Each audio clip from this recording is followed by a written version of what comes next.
Hello and welcome to this Planner training session. This is session 1 overview, where I'm going to give you a bit of an introduction to the broad capabilities of Planner via means of a few slides, and talk about the way the remaining videos are arranged.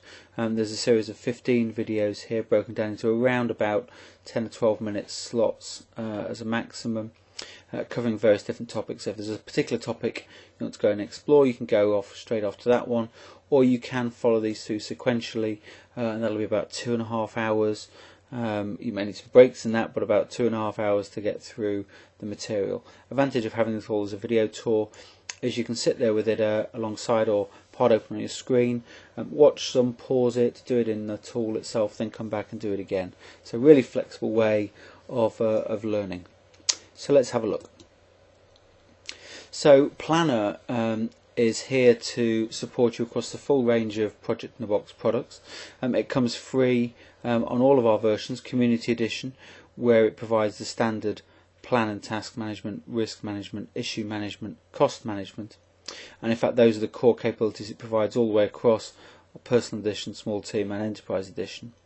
You can't put the content directly into reporting in Community Edition because Community doesn't have any reporting, but you can use the print facilities, and there's a tour specifically aimed at that at the end of the training session. When we come and look at Planner inputting into Personal Edition, which is the next column across, that does indeed have reporting, so it'll integrate and in fact even combine your multiple project plans and risks and issues together at a portfolio and program level. But it won't do resource profiling, which is something that's only available on our multi-user platform, Small Team and Enterprise Edition, and there all the Planner related features are exploitable to multiple project level. So we've broken down this course, as I say, into 15 sessions. We're currently looking at the overview video. Most of them range from about 7 or 8 minutes through to the biggest ones at sort of 13-14 minutes. And they're broken down into a range of tasks. So we've got sort of 7 covering plan and task management, including working with the new area of views for controlling the display and filtering, and adding new tasks, working with costs, etc. Then we have 4 sessions looking at risks, adding a risk, updating a risk, risk analysis, sharing risks. A couple of sessions looking at issues, very similar in approach to the risk ones, and then a final one looking at printing. So you can jump through those if you want to in turn.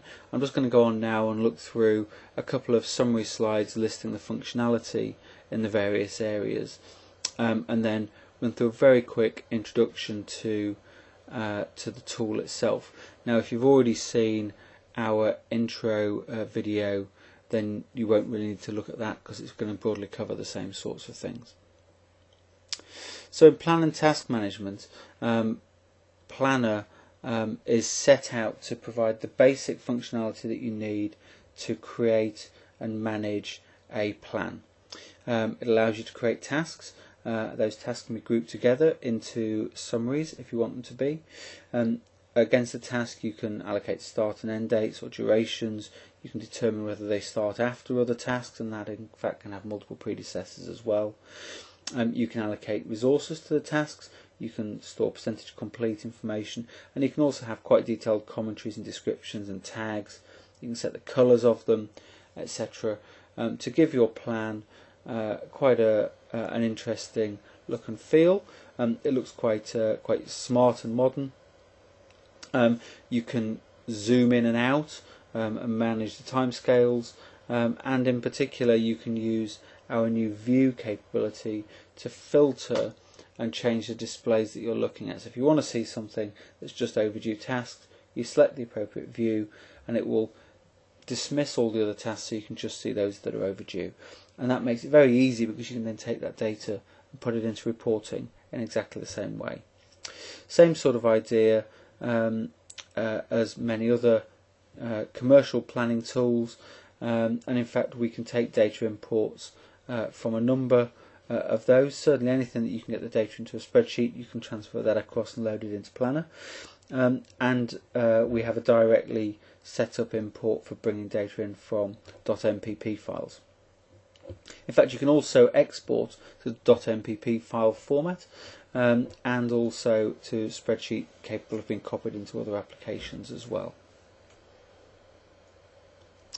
In terms of risk management, and this is delivered alongside the tasks, task and plan side, you can create risks, you can record risk severity in the form of a risk rating, which is calculated from impact, probability and proximity, and you can have that both inherent, what it was when you first identified it, and residual, what it is once you've started to manage some responses for that. You have comments to again keep a record of what you're doing with your risk, and you also have the response field where you can manage formal responses, a number of or multiple responses if you want to. You can also record opportunities, and you can keep track of the financial value of the risks and the opportunities, and bring all that data together into various analyses.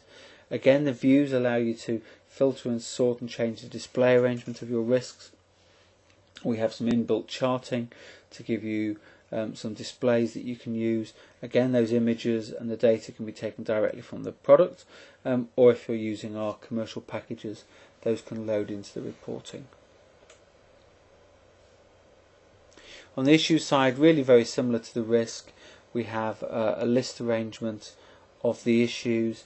You open the issue form to set up its severity and significance, etc. And keep notes and records and responses associated with it. Again, you can filter and analyze them using views. There's a range of charts, and you can get that data out again to use it in various different ways. Planner's always had some administration tools in, and these have been substantially strengthened in version 3.1. You can preset the resource lists if you want to. You can configure the calendars, both at the application level, so you use the same calendar on every plan that you open, or calendars can be stored specifically with plans. Risk and issue calculations, categories, response information, etc. can all be configured by the user. And you can also save your own analysis views within the particular file as well.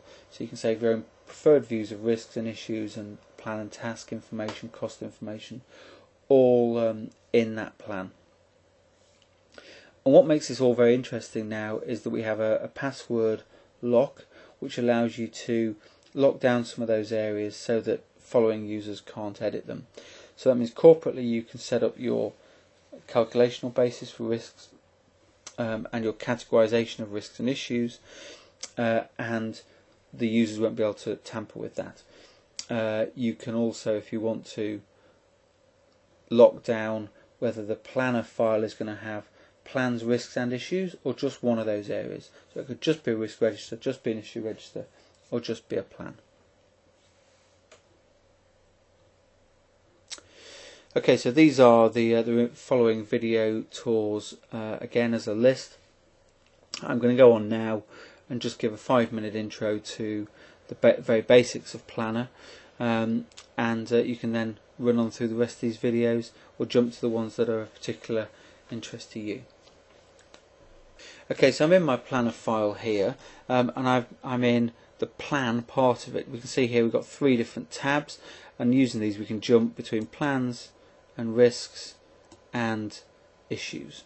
Very straightforward.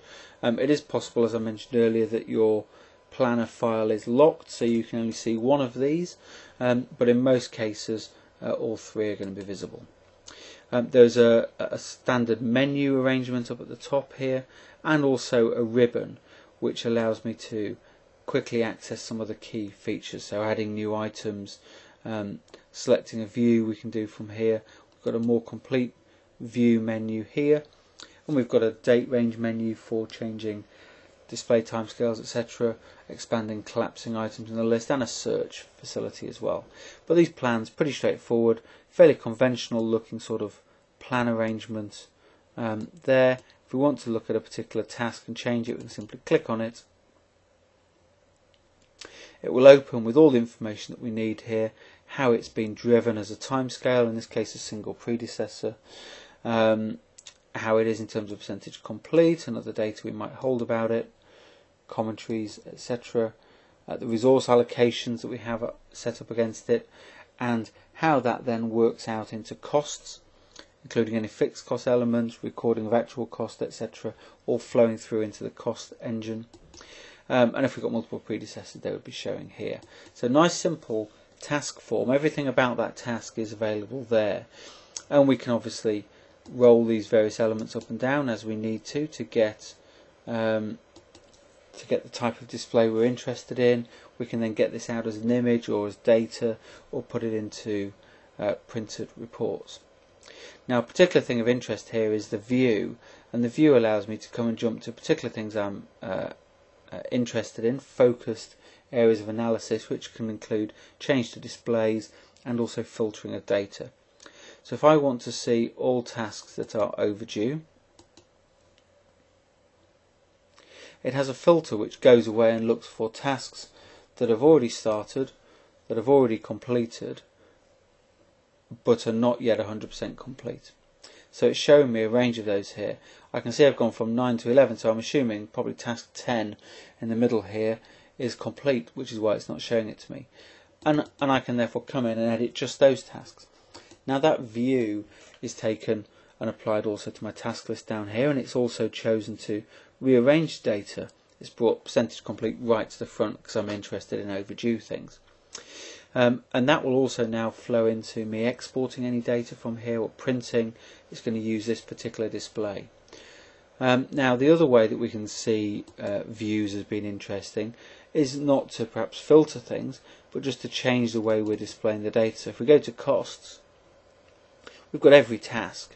We've not got a filter running here, but we've gone into a sort of cost sheet mode where all we can see is numbers. We can see the task name, who the resources are, what the resource costs are, actual costs, etc.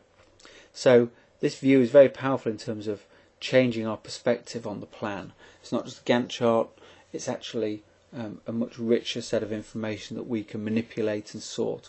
And this is only a relatively simple plan with something like 40 tasks in it, but we've used this with hundreds and hundreds, 600-700 task plans, and it will work absolutely fine. And in fact you can load those from Microsoft project files if you want to, or bring them in from any other spreadsheet type files using the import export facility. When we think about risks, exactly the same sort of idea again. We've got our risks, we've got responses associated with particular risks. So I can see here this risk has a response, it's highlighted for me here, and if I click on it we can see some information associated with it. The cause, event and effect for that risk, who's owning it, which particular code or tag information does it have. We can see how the risk was identified when we first found it in terms of impact, probability, proximity, and an expected value for that risk. But now we're seeing that we've got a lower probability and a lower expected value as we're starting to manage that risk. And we've got some information about what we're doing with it and the responses that we're using to try and lower the significance of it. We can collect all those here together. We can do exactly the same sort of things before with views. So obviously the list of views are somewhat different here. So I can have my top 5 risks by residual expected value. Which ones do we think are going to cost us the most?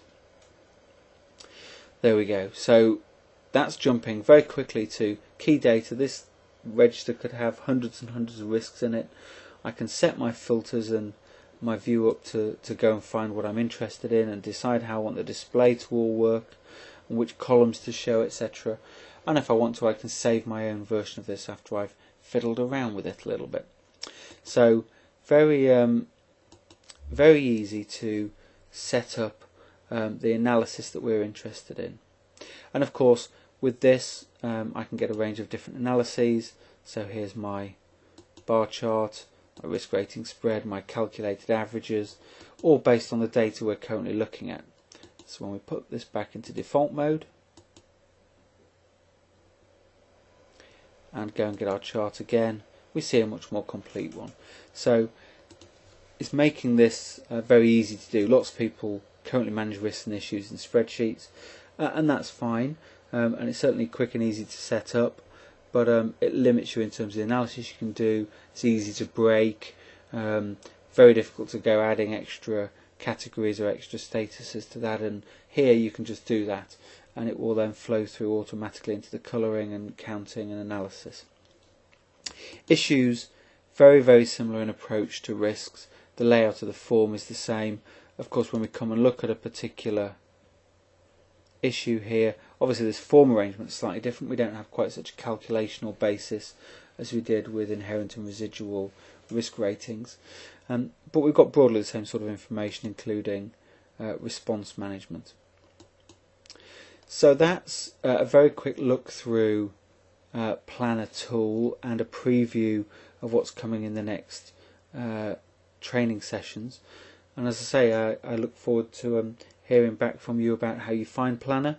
The training session should hopefully be easy to go through. We'll be providing some written notes as well in future, but our feedback strongly from users so far has been that this video training is easier to pick up and use than a written training manual. So hopefully you find it useful. Thank you.